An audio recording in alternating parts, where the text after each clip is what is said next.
Hola, mi nombre es Pablo y te traigo un cuento. Lo escribí hace unos años y tiene que ver con aquellas acciones que uno hace sin esperar nada a cambio. Se titula Altruismo. Espero que te guste.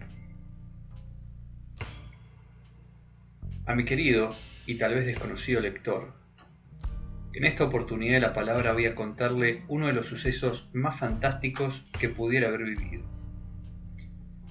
Quiero manifestarle cuánto recuerdo todavía esta anécdota, cuánto me sigue pareciendo extraña a la manera de un informe, y por ello haré los esfuerzos necesarios a fin de ser fiel a lo acontecido y no caer en la trampa de las imaginaciones del ego. Sin embargo, resulta tan complicado distinguir lo cierto del ilusorio. Estaba yo ese sábado 23 de octubre, momento del año en que el escorpión gana fuerza sobre la balanza, en el departamento que alquilaba un amigo. Me hallaba leyendo la tesis de Gilbert Simondon, El modo de existencia de los objetos técnicos, lectura que me resultaba compleja. Me pesaba la vista cuando sonó mi teléfono celular, sin conseguir atenderlo, pero bastándome para advertir que el reloj marcaba las exactas 5 de la tarde. Harto de filosofía, decidí salir de mi pequeño ostracismo y extenderme en algún café del barrio, mirando a las gentes o escribiendo algún relato.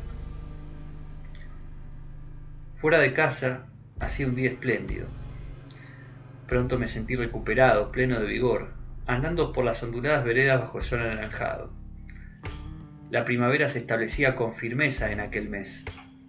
El barrio olía a una combinación de naturaleza despierta y porteña ensoñación de Buenos Aires.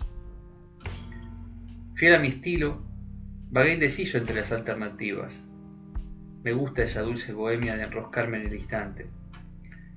Fui al Boulevard de Mendoza, donde están las plazoletas. Alcancé la avenida Triunvirato con todo su apabullo. Me revolví para mis adentros y crucé por Blanco Encalada rumbo a una esquina donde hay dos comercios. Me arrepentí. Pasé delante del local mentado y resolví ir a otro café a 2 cuadras de allí, no diré el nombre. La confitería, emplazada en una esquina, era una opción propicia para cualquier motivo. Iba solo o acompañado, iba para escribir o para leer, iba para recrearme o para trabajar, iba en las jornadas de lluvia copiosa o cuando hacía un calor extremo, iba para escuchar música o tan solo para volar con la imaginación. Cuando llegué, había la cantidad de personas que un habitué espera para dicho momento de la semana. Crucé la vista con 2 mozos conocidos. En el mostrador de tortas se exhibían unos dulces tan terriblemente exquisitos como nocivos. 7 columnas transparentes exponían granos de café de distinto tipo. Podía haber subido al primer piso, pero me ubiqué sin pensarlo en un sitio de planta baja junto al ventanal. Me acomodé en la silla. El ventanal era un lienzo que contenía un retazo de edificios y una porción de cielo. El astro amagaba a bajar pincelado de rosa y tonos celestes el vaporoso espacio. 2 mujeres que tomaban té me miraban de reojo. Acomodé la computadora. Uno de mis buenos conocidos me tomó la orden. En la mesa delante, una pareja de jóvenes conversaba sobre la necesidad de hacer yoga sin decir nada significativo al respecto. Un señor viejo, de camisa verde, jeans gastados y zapatos lustrosos, leía un libro con detenimiento. Alrededor de ese momento, quizá luego de notar la mirada de las mujeres, quizá cuando quedé prendado del boceto de aquel anciano que pasaba las páginas, quizá no sé cuándo, mi atención recayó en un hombre peculiar que venía hacia el local. El intelectual Swedenborg, al explayarse en sus escritos sobre las características del paraíso y del infierno, ponía de punta los pelos de Kant y de otros no pocos académicos, al declarar públicamente que tomaba sus observaciones de tales lugares en expediciones a las que accedía por una suerte de intersticio ubicado entre la vigilia y el sueño. Recordé yo este comentario porque el paso estrecho por el efluvio del leteo me condujo quién sabe cómo a aquellas costas extrañísimas de las cuales emanaron los devenires siguientes. El mozo acababa de depositar el café cortado en la mesa. Mis sensaciones confluían suavemente en el hombre citado.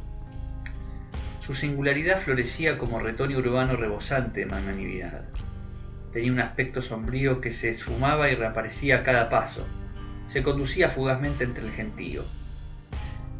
El aura terrosa de las personas y de las cosas inanimadas contrastaba con su volátil fluidez. Cuánto de señorío había en él. Lejos de temerle, lo seguía asombrado, cayendo como hacia algo, cayendo de capa en capa hacia subterfugios profundos. Las columnas de cemento se transformaban en papel, las mesas de madera se convertían en tergopor. Una liviandad interior se levantaba desde mí sepultándolo todo. Todo a mi alrededor perdía gravedad. Los mozos y los clientes charlaban con mayor lentitud. El sabor de la crema se volvía insípido. Las lamparitas se hacían diminutas como luciérnagas. Pronto, una paz bellísima me abrazó cual cobijo, y las amarguras que había en mí, las miserias de la vida mundana, el cansancio, fueron eclipsados por un agradable escozor. Una razón enamorada destilada de aquel hombre, que atravesó el cristal de la puerta de entrada, me retuvo en sus ojos feroces y se sentó delante de mí. El mozo trajo la carta, aunque preguntó, ¿lo de siempre? El personaje esbozó un gesto afirmativo. El mozo se alejó maquinalmente. La rareza de la situación podría haberle hecho perder los cabales a cualquiera. Sin embargo, por algún motivo interpretaba que debía permanecer allí. Comprendía, además, que el resto de la gente continuaba con su ritmo habitual sin reparar en lo que me acontecía. Él desviaba su atención encegueciéndolos, apartándolos a la manera de un padre a un hijo cuando intenta evitarle el choque con la cruda realidad porque todavía no es tiempo. Quedamos en silencio unos momentos. Se había dejado puesto el saco. Vestía una camisa blanca desabotonada arriba. Su pelo grueso, negro y revuelto, coronaba su cabeza rectangular. Noté su barbilla puntiaguda, sin afeitar. Descubrí una densa penumbra que circulaba en el fondo de sus pupilas rojas. «Soy Diablo», me dijo. Omití opinión. A no ser por su rareza intrínseca y sus mayores proporciones, mediría 2,5 metros, una mano suya equivaldrían a 2 mías, tenía un aspecto humano. El mozo le trajo un té con rodajas de limón que Diablo depositó con cuidado antes de verter el agua. Agregó 2 bolsitas de azúcar y revolvió con cuchara. Le quedará a usted, lector, la tarea de responderse por qué el semidios se me presentó de tal manera. Yo preferí no pensar en ello. Así era, así fue. Cada quien vive como sea su realidad paralela, ajena a los acuerdos sociales, a los convenios del lenguaje. Aquel sujeto podría ser ajeno al mundo o podría ser la creación del mundo, allá los estudiosos. Pero ahí sentado yacía Diablo frente a mí, con las órbitas ardientes. La sangre fría prefería estudiarlo, o quizás compartir tan solo ese momento con él. Y bien, tú, ¿no vas a decirme nada? Su acento me sonó español. Esperaba que vos lo hicieras. Acá en Buenos Aires nos tratamos de vos. No es lo mismo en Madrid. No, no lo es. Le dije que aceptaba su identidad, que le creía. Me propuso un juego. Me imagino que habrás escuchado sobre el juego de los avalorios. Hess le dedicó toda una novela a este juego. Los pitagóricos lo mencionan en algún tratado. Un amigo antropólogo me contó sobre registros hallados en el Mar Muerto que detallan resultados de torneos, nombres de competidores excepcionales y partidas históricas que sugieren proceder de la ciudad desaparecida de la Atlántida. Le advertí a Diablo que poco sabía sobre el juego. Acto seguido pasó a explicármelo en detalle. Así de sofisticado y complejo, jugar a los avalorios consistía en anteponer y contraponer argumentos frente al adversario que relacionaran unidades sistémicas denominadas subespacios de conocimiento y arte. La tarea se resumía en establecer vínculos mediante formulaciones matemáticas, lógicas clásicas, lógicas no clásicas y ardíes del lenguaje, para crear nuevos subespacios más grandes o singulares, o para verlos desde una perspectiva alternativa. Estos subespacios constituían verdaderos organismos ontológicos, ciencias de ciencias, obras de arte.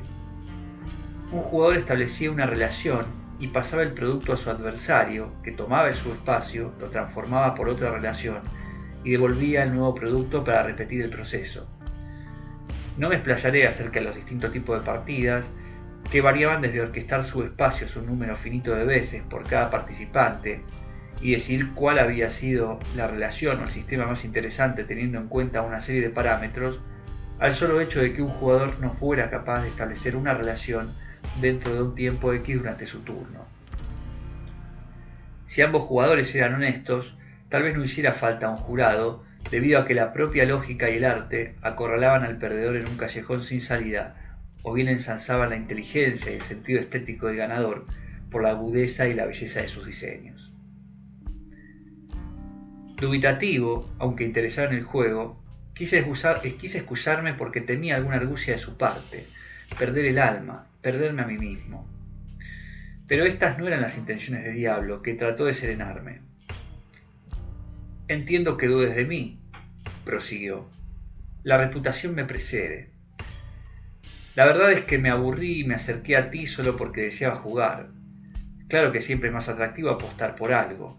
Vamos, si tú pierdes, me invitas el té. Serán unos 25 pesos. Si tú ganas, te ofreceré lo que quieras y esté a mi alcance.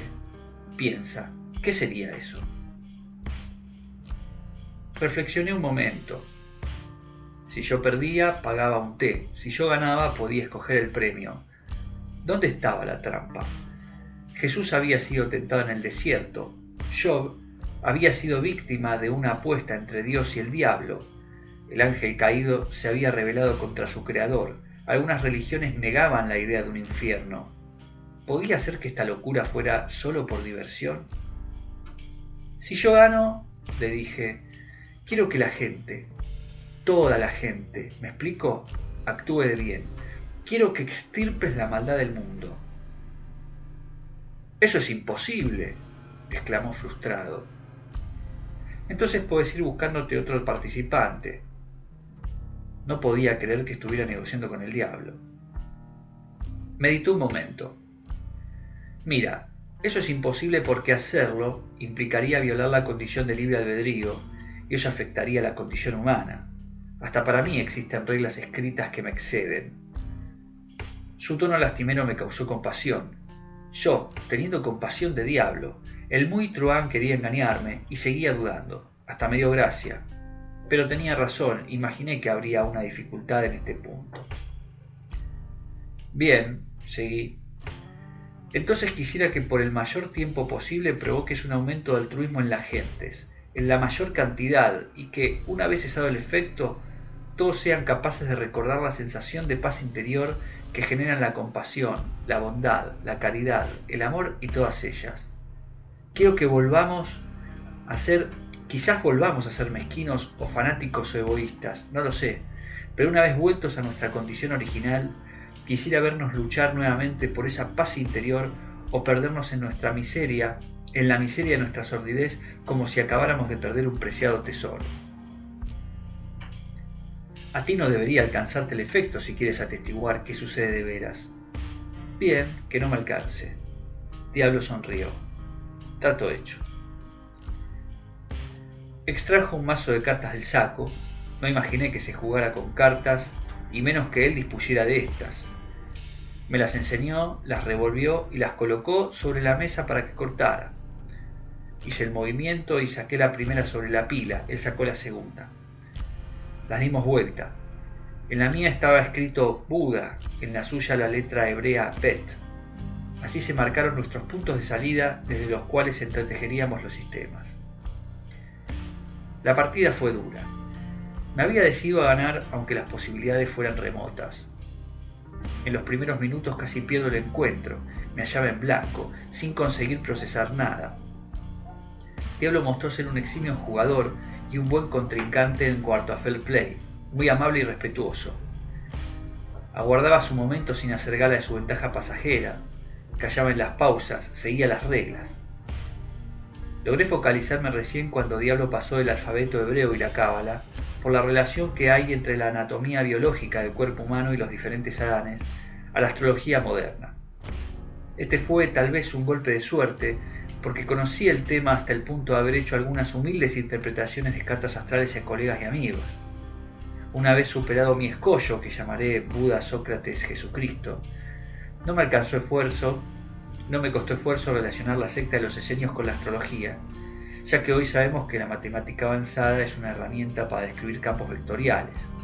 Así, el yoga practicado por la secta de los esenios, quiero decir, la comunicación del hombre interior con el cosmos, puede ser comprendido como una práctica del sujeto para alcanzar un equilibrio con las fuerzas planetarias dentro de un enfoque de campos electromagnéticos.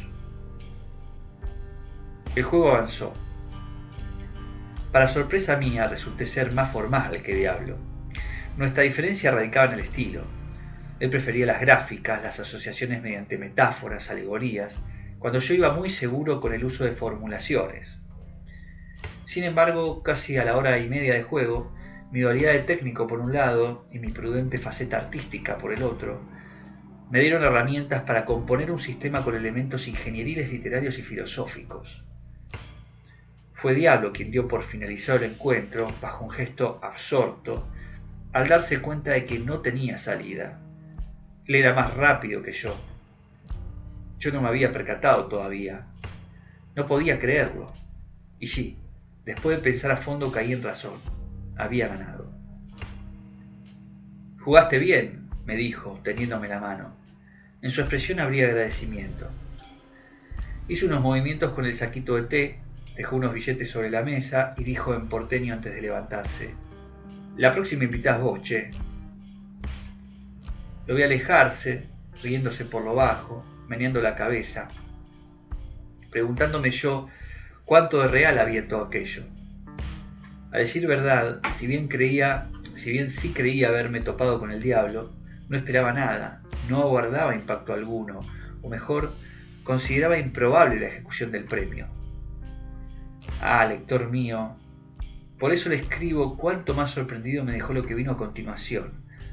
Quisiera saber cuánto de eso fue un eclipse de mis ojos, cuánto de eso experimentó usted o los suyos, ya que así de intenso lo vivencié yo. Una vez en mi domicilio, cuando la blanca nocturnidad ya estaba en lo alto, repasé los acontecimientos de la tarde: Diablo, el juego de los avalorios, el té, el viejo del libro, la pareja, la apuesta. La historia se me figuraba tan increíble como asombrosa. Era el protagonista anónimo de una pequeña historia incrustada en una cofintería de Buenos Aires. El teléfono celular sonó, apenas lo escuché. El idilio se desvanecía poco a poco y yo con él, y volví a ser el mismo. Esa noche cené y me acosté temprano. En mi memoria fueron deshilachándose las impresiones de aquel encuentro. Pasaron 3 días, olvidaba aquello, retomaba el ritmo habitual. Al martes siguiente, serían las 5 o 6 de la tarde, fui testigo de un hecho extraño que me recordó las últimas palabras de mi gigante compañero de mesa: «La próxima invitás vos, che». Regresaba a casa en la combi de transporte de la empresa. Conversábamos con el chofer, hablábamos sobre jazz, cuando 2 automovilistas frenaron sus vehículos en doble fila para despertar a un mendigo que dormía en la calle. Luego de granjearse unos buenos bocinazos, los peatones y automovilistas vimos sorprendidos cómo estos hombres, no se conocían entre ellos, sacudían al mendigo, le entregaban sus abrigos y con palabras de apoyo lo ayudaban a incorporarse. Una señora salió de un kiosco con una gaseosa y un sándwich y se las entregó al pobre hombre que, como nosotros, miraba azorado. Unos comenzaron a aplaudir el gesto, asentían con la cabeza, mientras que otros refunfuñaron porque la acción había detenido el flujo del tránsito. El chofer me dijo: «Pablo, nunca vi algo así. Eso sí es altruismo». Desinterés, bondad, compasión. Pensé en altruismo y quedé helado. ¿Sería posible? Las pupilas rojas de Diablo parecían alcanzarme desde el infinito hasta aquel recorte de lo concreto. ¿Será posible? Repetía, reía, negaba a Diablo casi por tercera vez como Pedro a Jesús. Al llegar al departamento, arrojé la mochila en la cama, disponiéndome a efectuar las compras de la semana antes que el supermercado chino cerrara. Los efectos continuaron. Escuchaba la radio. Un locutor pronunciaba casi un discurso sobre los beneficios de ser compasivo. Se relaja el estado interno, favorece el ritmo cardíaco, estimula el contacto humano y una sensación plena de sentido lo embriaga a uno.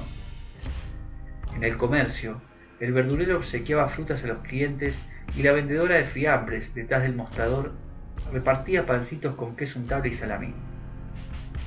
Miré alrededor, las reacciones eran diversas. El flujo viral alcanzaba quizás a los más sensibles, otros todavía andaban confundidos y hasta cautelosos. El carnicero me detuvo cuando pasaba por una de las góndolas. «Nene, paga el precio justo», exclamó, mientras cambiaba el precio del pack de cereales por uno 30% más económico.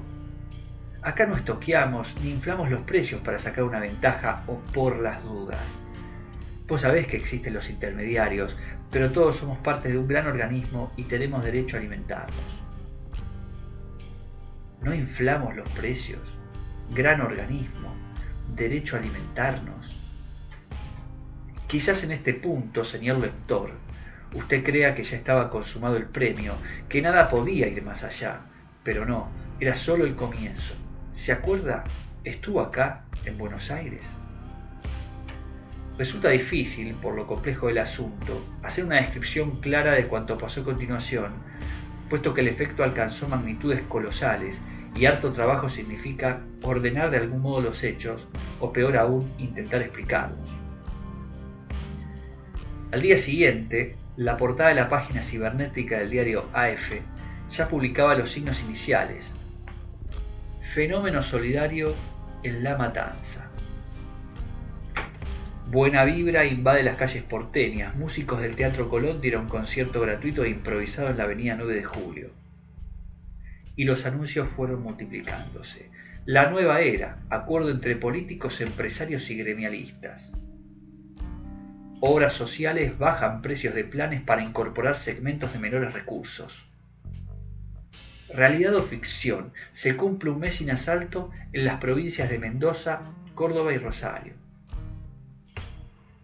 ¿Se puede?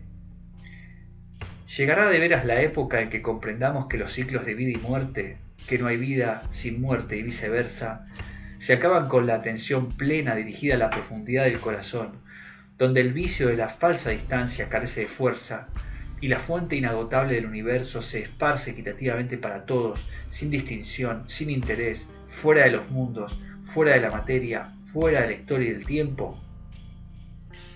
Era yo testigo cómplice de la verdadera revolución de las revoluciones, no de esas que procuran instalar en los individuos sus propias reglas como axiomas o sistemas martillados a la fuerza como herramientas de artificio, sino la que proviene del influjo plutoniano, nacido desde el interno profundo de cada uno, donde radica la natural potencia del cambio. Yendo de la conciencia a las diversas esferas de las expresiones humanas, la ciencia, la filosofía, el arte, etc., trascendía una conducta común de serenidad, de inteligencia y creatividad, un sentido espiritual. Este accionar, en principio individual y aislado, fue amalgamándose en una miscelánea homogénea que abarcó grupos cada vez mayores y tuvo impacto directo en las distintas áreas, en la economía doméstica y regional, en la política, en los indicadores de empresas. Los felices resultados podían evidenciarse en las calles, en las zonas rurales, el sueño del soñador. Gracias a la solidaridad de los ciudadanos, se generó una economía de cooperación cuyos efectos no tardaron en plasmarse en los indicadores. La tan temida inflación de los años, de hasta un 30 o un 40% anual, siempre de valor discutido entre agentes, se redujo hasta los niveles de una economía expansiva. Los productores, distribuidores y empresarios de chicas, medianas y grandes empresas sacaron de juego las especulaciones de ganancia, ajustando los márgenes a fin de sostener el empréstito y pagarles el justo salario a los empleados y colaborar en las campañas de ayuda solidaria. Los clientes cumplían su parte, evitando las compras de determinados artículos cuando el precio de estos se elevaba muy por encima de la media y donando a distintas instituciones sin fines de lucro víveres, vestimenta y accesorios. La corrupción de siempre fue menguando. Nadie se quedaba con nada, nadie tiraba para sí, sino que compartía con el prójimo. El prójimo iba saliendo a la luz como un hermano. Esto provocó un rápido aumento de las reservas del tesoro, de las cajas de las compañías y ahorros. El PBI se incrementó considerablemente en 3 meses. Los gobiernos invirtieron en los sectores olvidados para que todos tuvieran un acceso digno a la salud y a la educación. Los directivos, jefes y gerentes, estatales y privados, invirtieron gran parte del presupuesto en la capacitación de subalternos. Se generaron programas vanguardistas de desarrollo personal, nadie era dejado de lado. El régimen de competitividad cambió por uno de cooperación, y luego este por otro de cooperación solidaria. El foco estaba en la ayuda mutua, con un sentido estrictamente social. Cuando las gentes comenzaron a verse a sí mismas, fuera de las ataduras del resentimiento, la codicia, el miedo, el rencor y las ambiciones, pudieron ver su sentido de ser dentro de ellos, y el dinero dejó de ser contemplado bajo el disfraz del poder como un fin, y fue tomado como un medio para invertir en un camino real trazado libremente. El papel moneda pasó a segundo plano, iba y venía. El coeficiente de Gini descendió mostrando una distribución cada vez más equitativa de la riqueza.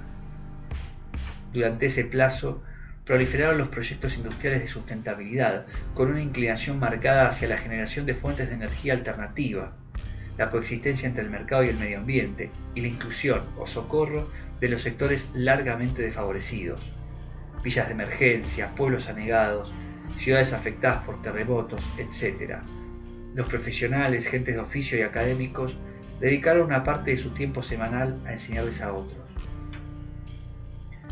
Vi a través de los medios de comunicación y de las redes sociales que el fenómeno alcanzaba escalas regionales y globales. Pecaría de romántico, escribir un cliché, sin embargo, tan vivo fue. Cesaron los conflictos bélicos en esos territorios afectados durante años por las guerras. Los refugiados pasaron de ser víctimas o conciudadanos. Las ventas de armas, de drogas, de cualquier agente dañino para el hombre, se acabaron. En todos los lados se celebraba una época de paz incipiente, alzándose en las fotos de las revistas ejemplos de una filosofía fraterna. A esta altura de las circunstancias del relato, podríamos preguntarnos no solo cuánto más podría durar el efecto, sino también cuánto más podría provocar. Y aquí es donde nos detendremos para hacer un giro en espiral hacia adentro y dejar de lado la cronología de los sucesos y poner el énfasis en la descripción de los estados internos. Así como una constante tristeza deviene en depresión y una persistente depresión deviene en síntomas fisiológicos adversos, como en una enfermedad, muy por el contrario, sucede que una benevolencia sostenida o una compasión sostenida son capaces de causar el resultado inverso. Los ánimos iniciales de este cambio, como la efusividad, la excitación por lo nuevo, la alegría del compartir, cuando pudieron combinarse con la madurez del pensamiento, le dieron a cada individuo una clara visión de sí mismo y de sus circunstancias inmediatas y trascendentales, y por sobre la estructura psicológica del yo. Varios conceptos tuvieron que ser definidos. Fue claro para cada quien, independientemente de la formación intelectual o cultural, que la muerte, lo eterno, la nada, el vacío, la pérdida, la familia, el sexo o el poder no eran tales, sino que habían habitado en él, en cada hombre, y cada hombre, sin pretender ser, sino siendo, comprendía todos los colores, todas las bellezas, todas las amarguras y transformaciones y lo infinito. Cada quien consiguió descubrir o desarrollar un sentido de vida. Cada quien dejó de verse en el universo como alienado de él para comprender su comportamiento, verlo por sobre el caos, verlo por sobre el orden, verse, realmente verse desde el espejo de su conciencia. Cada quien tuvo la madurez de construir aquí una filosofía de vida. Cada quien fue completo, fue pleno. Hubo, finalmente, paz de las dos. Por mi parte, decidí retirarme a un costado de la historia, viendo a la gente actuar de tales modos, contando con tiempo extra para mis pequeños placeres literarios. Decidí irme unos días a la costa balnearia, en donde reflexionaba acerca de todo esto y escribía las vivencias. Sentí la obligación de redactarlo, por más que acabara y fuera desacreditado luego. Lo tomé como una labor. Una tarde, cuando caminaba por la playa de vuelta al hotel, luego de haber escrito el último renglón del día, serían las 7 de la tarde, vi a un anciano casi calvo, canoso, encorvado, que venía hacia mí. El hombre de agritadas facciones posó sus ojos grises en los míos y me di cuenta, ahí, que era él, nuevamente, en otra de sus formas. En silencio esbozó una sonrisa con la cual pareció decir: lo he cumplido. Esa noche no pude dormir. A la mañana siguiente, bajando por las escaleras para tomar el desayuno en la confitería del hotel, escuché a la recepcionista conversar telefónicamente con un cliente. En la voz había un tono distinto a la plenitud, una grieta. Ella dijo: "No hay lugar", y comprendí entonces que el plazo del premio había caducado. Juzgo impropio para este texto relatar cómo de aquel estado bienaventurado la humanidad volvió a recaer en su condición original. Bastará con decir que las variables se modificaron, que sí hubo alguna capitalización de la experiencia para unos, pero que hubieron otros quienes, afectados por la diferencia entre sus ánimos primigenios, de rencor, de resentimiento, de codicia y etc., y la paz interior causada por aquel efecto del altruismo, fueron incapaces de volverse mejores y continuaron como al principio, o peor aún, se volvieron insoportables para sí mismos y cayeron en mortíferos delirios y perdieron la vida o acabaron hospitalizados. Lo interesante del caso, luego de unos meses, fue que pocas gentes eran capaces de recordar aquel período. Muchos entraron en un nuevo letargo que les hizo olvidar su sentido existencial y retornaron sin más a sus grises ocupaciones y labores. Si el lector recuerda, el trato con el diablo incluía que los hombres recordaran sus estados internos de aquel periodo, por lo que entendí que esto podía interpretarse como una violación a la cláusula, pero el diablo procuró más tarde aclarar esta discrepancia. No suprimí los hechos de su memoria. Sucede que algunos eligen olvidar porque se rinden y no toleran eso. Como sabes, no puedo revocar el libre albedrío. Sin embargo, todo sigue ahí, disponible para ellos. De mí, continúo al ritmo habitual. Sigo trabajando, sigo estudiando y escribiendo. La espiritualidad es un camino. Cada 20 días, un mes, voy a las 5 de la tarde a una confitería cualquiera y miro en dirección oblicua a través de un ventanal. El hombre de gigantes proporciones aparece tras una esquina, en un auto, junto a un comercio, o simplemente cruza la calle y pasa, y se sienta frente a mí a jugar a balorios o backgammon. Las partidas son reñidas. No hemos vuelto a apostar. Solo hablamos de la vida.